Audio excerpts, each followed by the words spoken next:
gising sa umaga kahit na antok pa nga ako. Kailangang maghanda para pumasok sa trabaho. Sinday ng sigarilyo habang may kapeng barako. Eto aking almusal na araw-araw kong kasalo. Kailangan kong pumasok kahit mayroong trangkaso. Pag di kasi pumasok malaki ang iyong atraso. Saan nagbibigay ng sweldo kung tawagin natin amo?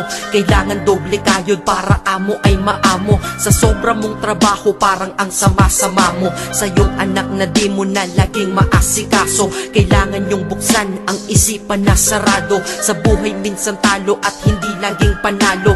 Wala kang aasahan, walang mamamalato. Pag di ka nagtrabaho buhay mo ay lalalato.